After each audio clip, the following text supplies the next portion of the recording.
മണ്ഡലപൂജയ്ക്ക് മുന്നോടിയായുള്ള തങ്കയങ്കി ഘോഷയാത്ര ഇന്ന് വൈകിട്ട് സന്നിധാനത്ത് എത്തും. ഉച്ചയ്ക്ക് ശേഷം പമ്പയിൽ നിന്ന് പുറപ്പെടുന്ന ഘോഷയാത്രയെ ശരംകുത്തിയിൽ ദേവസ്വം ഉദ്യോഗസ്ഥർ ചേർന്ന് സ്വീകരിക്കും. തങ്കയങ്കി ചാർത്തിയുള്ള ദീപാരാധന വൈകിട്ട് 6:30 നടക്കും. KB ശ്രീധരൻ അവിടെ നിന്നും കൂടുതൽ വിവരങ്ങൾ നമുക്കായി പങ്കുവയ്ക്കും. Sreedharan, good morning. അതിമനോഹരമായ ഭക്തിനിർഭരമായ ഒരു കാഴ്ചയ്ക്ക് ഇന്ന് ഭക്തജനങ്ങൾക്ക് സാക്ഷ്യം വഹിക്കാൻ കഴിയും. അത് കാണാൻ കഴിയുക ജീവിതത്തിലെ തന്നെ ഒരു ഏറ്റവും വലിയ പുണ്യ നിമിഷമായി കാണുന്ന എത്ര മനുഷ്യർ. ഇന്ന് 6:30 തങ്കയങ്കി ചാർത്തി സർവാഭരണ വിഭൂഷിതനായ അയ്യനെ കാണാൻ കഴിയുക. വിശദാംശങ്ങളും വിശേഷങ്ങളും പങ്കുവയ്ക്കൂ ശ്രീധരൻ. Mothi, good morning. ഏതായാലും സന്നിധാനം ഇപ്പോൾ കാത്തിരിക്കുന്നത് തങ്കയങ്കി ഘോഷയാത്ര അത് ഇവിടേക്ക് എത്തുന്നതിന് വേണ്ടിയാണ്. ഭഗവാന്റെ ആ ഒരു തിരുസ്വരൂപം സ്വർണത്തിൽ തീർത്ത ഏതാണ്ട് 400 ഗ്രാമിലധികം തൂക്കമുള്ള ആ സ്വർണത്തിൽ തീർത്ത ആ ഒരു രൂപം ഇവിടേക്ക് എത്തി അത് അയ്യപ്പ വിഗ്രഹത്തിൽ ചാർത്തി ദീപാരാധനയ്ക്ക് നട തുറക്കുമ്പോൾ അതിൽ തൊഴുത് ശരണം വിളിച്ച് സ്വാമിയെ ശരണമയ്യപ്പ എന്ന് ശരണം വിളിച്ചുകൊണ്ട് ഒരു ദർശനം, അതിനുവേണ്ടിയുള്ള ഒരു കാത്തിരിപ്പിലാണ് സന്നിധാനം നിലവിലുള്ളത്. കഴിഞ്ഞ ദിവസങ്ങളിലൊക്കെ മല കയറിയ ആളുകൾ പരമാവധി അവരേക്ക് താഴേക്ക് ഇറക്കാൻ ദേവസ്വം ബോർഡും പോലീസും ഒക്കെ ശ്രമിച്ചിരുന്നെങ്കിൽ ആളുകളെല്ലാം തന്നെ ഇവിടെ ഈ ഒരു ദർശനത്തിന് വേണ്ടി കാത്തിരിക്കുകയാണ്. ഏതായാലും കടുത്ത നിയന്ത്രണങ്ങൾ സന്നിധാനത്ത് ഇന്നും നാളെയുമുണ്ട്. ഇന്ന് തങ്കയങ്കി ഘോഷയാത്ര ഇതിനോടകം തന്നെ പെരുന്നാട് ക്ഷേത്രത്തിൽ നിന്ന് പുറപ്പെട്ടു കഴിഞ്ഞു. ഉച്ചയോടുകൂടി ഘോഷയാത്ര പമ്പയിലേക്ക് എത്തും. 1 മണിയോടുകൂടിയാണ് പമ്പയിലെത്തുക. അല്പനേരത്തെ വിശ്രമത്തിന് ശേഷം സന്നിധാനത്തേക്ക് പുറപ്പെടുകയും ചെയ്യും. പിന്നീട് ശരംകുത്തിയിൽ വെച്ചാണ് ഈ ആചാരപരമായിട്ടുള്ള സ്വീകരണം ദേവസ്വം ബോർഡിന്റെ ഭാഗത്ത് നിന്ന് ഉണ്ടാവുക. അവിടെ നിന്ന് സന്നിധാനത്തേക്ക് വൈകിട്ട് 6:30 എത്തിക്കഴിഞ്ഞാൽ ഉടൻ തന്നെ ഈ തങ്കയങ്കിയും വഹിച്ചുകൊണ്ടുള്ള ഈ പേടകം ശ്രീകോവിലിനകത്തേക്ക് നൽകുകയും ദീപാരാധനയ്ക്ക് നട അടയ്ക്കുകയും ചെയ്യും.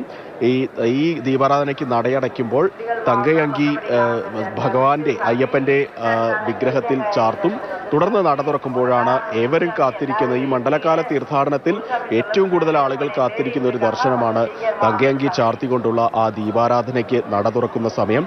ആ സമയത്തെല്ലാം സ്വാമിയെ ശരണമയ്യപ്പ എന്നുള്ള ശരണമന്ത്രമുഖരിതമാകും സന്നിധാനം. ഇപ്പോൾ തന്നെ ഏതാണ്ട് ആളുകളെല്ലാം ഇതിനുവേണ്ടി കാത്തിരിപ്പിലാണ്. പലയിടത്തും ഈ സന്നിധാനത്തിന്റെ പല ഭാഗത്തും ആളുകൾ ഇങ്ങനെ തമ്പടിച്ചിങ്ങനെ നിൽക്കുകയാണ്.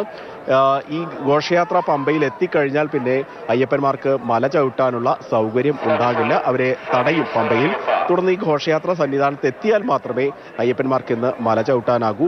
അതുപോലെ ശ്രദ്ധിക്കേണ്ട ഒരു കാര്യം, രാവിലെ 10:30 വരെ മാത്രമേ നെയ്യഭിഷേകം ഉണ്ടാവുകയുള്ളൂ.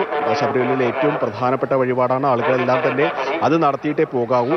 അത് 10:30 വരെ ഉണ്ടാകൂ. നാളെയും രാവിലെ 9:30 വരെ മാത്രമേ ഈ നെയ്യഭിഷേകം ഉണ്ടാവുകയുള്ളൂ. നാളെ 10:10 മണ്ഡലപൂജ ആരംഭിക്കും. 11:30 മണ്ഡലപൂജ അവസാനിക്കുകയും ചെയ്യും. തുടർന്ന് വൈകിട്ട് വീണ്ടും നട തുറന്ന് ഹരിവരാസനം പാടി നടയടയ്ക്കുന്നതോടുകൂടിയാണ് 41 ദിവസത്തെ വ്രതാനുഷ്ഠാനങ്ങളുടെ ശരണമന്ത്ര മുഖരിതമായിട്ടുള്ള ആ ഒരു കാലത്തിന്, മണ്ഡലകാലത്തിന് സമാപനം ആവുക. തുടർന്ന് 30-ാം തീയതിയാണ്, 3 ദിവസത്തിന് ശേഷം 30-ാം തീയതിയാണ് ഈ മകരവിളക്കോത്സവത്തിനായി നട തുറക്കുക. നിലവിലേതായാലും നേരത്തെ സൂചിപ്പിച്ച പോലെ തന്നെ ഭക്തിസാന്ദ്രമായി ചുണ്ടിൽ ശരണമന്ത്രങ്ങളുമായി അയ്യപ്പന്മാരെല്ലാം തന്നെ സന്നിധാനത്ത് കാത്തിരിക്കുന്നു.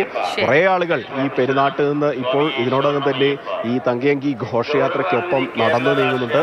ഒരു വേളയെങ്കിലും ആ ദർശനം ലഭ്യമാകുക, സാധ്യമാകുക എന്നുള്ള ഒരു ലക്ഷ്യം വെച്ചുകൊണ്ട് തന്നെയാണ് തീർത്ഥാടകരെല്ലാം തന്നെ ഇപ്പോൾ പെരുന്നാട് നിന്നും പമ്പ ലക്ഷ്യമാക്കി വന്നുകൊണ്ടിരിക്കുന്നത്.